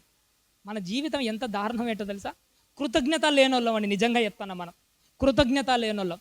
హాస్పిటల్లో ఉన్నప్పుడు దేవుడా దేవుడా నువ్వు తప్ప నాకు ఎవరు లేదయ్యా, ఎలాగైనా కాపాడు ప్రభువా అని ఏవేవో అంటాం. బాగుపడిన తర్వాత దేవుణ్ణే లెక్క చేయం. అదేదో వాట్సాప్లో ఒక ఆయన కొటేషన్ పంపించాడు అండి, నిజంగా చాలా మంచిది అనిపించింది, చాలా సంతోషం అనిపించింది. ఒకటికి కళ్ళు లేవట, వాడు ఒక కర్ర పట్టుకొని తిరుగుతున్నాడట. ఏ రోజైతే వాడికి ఆపరేషన్ చేసి కళ్ళు రాగానే అంతకుముందు ఏ కర్రనైతే పట్టుకొని సపోర్ట్గా తిరిగాడో కళ్ళు రాగానే ఆ కర్రనే వాడు పక్కన పడేసాడట. అంటే ఇన్ని రోజులు సపోర్ట్ చేసిన కర్రనే బాగుపడగానే కళ్ళు రాగానే వాడు పక్కన పడేశాడు. మనం కూడా కృతజ్ఞత లేనోళ్ళం. ఇన్ని రోజులు దేవుని పట్టుకొని తిరుగుతూ హాస్పిటల్లో ఉండగా దేవుడా దేవుడా అనుకుంటూ ఒక్కసారి మన జీవితం బాగుపడగానే ఇక దేవుణ్ణే వదిలిపెడతా ఉంటాం. అందుకే దేవుడు ఈరోజు నీతో నాతో మాట్లాడుతున్నా, నాయన మిమ్మల్ని అందరినీ కాపాడేవాడిని నేనేరా, మీ అందరినీ నడిపించేవాడిని నేనేరా, ఇజ్రాయేలును కాదు మిమ్మల్ని కాపాడుతున్నవాడిని, గొర్రెల కాపరిని నేనే దేవుడని. మళ్ళీ చదువుతల్లి, యెహోవాయే దేవుడని తెలుసుకోండి. ఎందుకు తెలుసుకోండి? మొదట నీకు తెలిస్తే మళ్ళీ ఆయన దగ్గరికి రావడానికి ఒక అవకాశం ఉంటుంది. తప్పిపోయిన కుమారుని గురించి మీరు చాలాసార్లు వినింటారమ్మా, ఎన్నోసార్లు విన్నారు కదా. తప్పిపోయిన కుమారుడు లోకం పట్టుకొని తిరుగుకొని లోకమన్ని వ్యభిచారాలని బాగా తిరిగిన తర్వాత ఎందుకు తిరిగి వాళ్ళ నాన్న దగ్గరికి రావాలనిపించింది? ఎందుకో తెలుసా? ఆల్రెడీ వాళ్ళ నాన్న ఎలాంటోడో వాడికి బాగా తెలుసుకున్నాడు కాబట్టి కానీ మళ్ళీ వచ్చాడు. అందుకే దేవుడు నీతో కూడా మాట్లాడుతున్నాడు, ముందు మీ తండ్రి ఎలాంటోడో మొదట మీరు తెలుసుకోండి. ఒకవేళ మీరు లోకంలో తప్పిపోయినా, ఒకవేళ పాపాన్ని పట్టుకొని తిరిగి మళ్ళీ ఎక్కడికి వస్తారు? ఆయన ఎలాంటోడో, ఆయన ప్రేమ ఎలాంటిదో, ఆయన కరుణ ఎలాంటిదో, ఆయన నీ కోసం చూపిస్తున్న ప్రేమానురాగాలు ఎలాంటివో తెలిస్తే మళ్ళీ రావడానికి అవకాశము ఉంటుంది ప్రభన దేవుని వల్ల. అందుకే దేవుడు అంటున్నాడు, ముందు తెలుసుకోండి. తెలుసుకుంటేనే మళ్ళీ మీరు దేవుని దగ్గరికి రావాలి. తెలుసుకున్న నువ్వు అందరి గురించి ఎందుకులే, నిన్నే అడుగుతాను, తెలుసుకున్న నువ్వు దేవుని కోసం కేటాయిస్తున్న సమయం ఎంత చెప్పండి? ఈరోజు సెలవులమ్మా, మేము ఎన్ని ఊర్లకు తిరిగి పిలిచామో తెలుసా? మీకు తెలుసో లేదో కానీ ప్రతి ఊరికి వెళ్ళి పాంప్లెట్ ఇలా ఇచ్చి చక్కగా వాక్యం ఉంటుంది, రండి రండి, సెలవులే కదా, ఇంటి దగ్గర కూర్చొని ఆ దసరా అని ఆ తిరునాళ్ళని ఏం తిరుగుతారు, వాక్యం వినడానికి రండి అని ఎన్ని ఊర్లు తిరిగామో తెలుసు. అందరూ ఏదో వ్యర్థమైన వాటి కోసం సమయాన్ని గడుపుతాం. అందరి గురించి ఎందుకులేని ఇక్కడ దేవుని మందిరంలో కూర్చున్నాం కదా, మనతో మనమే ఒక మాట మాట్లాడుకుంటాం. మనం ఒక రోజును గడుపుతున్నాం కదా, ఈ రోజులో దేవునితో గడుపుతున్న సమయం ఎంత ఒక్కసారి ఆలోచన చేయండి. ప్రతిరోజు మనకు 24 గంటలు ఉంటే నిద్రతో గడుపుతున్న సమయం ఎంతో తెలుసా? 8 గంటలు నువ్వు నిద్రతోనే సమయం గడుపుతున్నావు. ప్రతిరోజు 1 గంట మనము ఇతరులతో మాట్లాడడానికి సమయాన్ని గడుపుతున్నాం. ప్రతిరోజు 1 అరగంట తినడంతోనే సమయాన్ని గడుపుతున్నాం. ప్రతిరోజు 1 గంట నీ పిల్లలతో సమయాన్ని గడుపుతున్నావు. ప్రతిరోజు అందరితో సమయాన్ని గడుపుతున్నావు కదా. ప్రతిరోజు దేవునితో నువ్వు గడుపుతున్న సమయం ఎంత?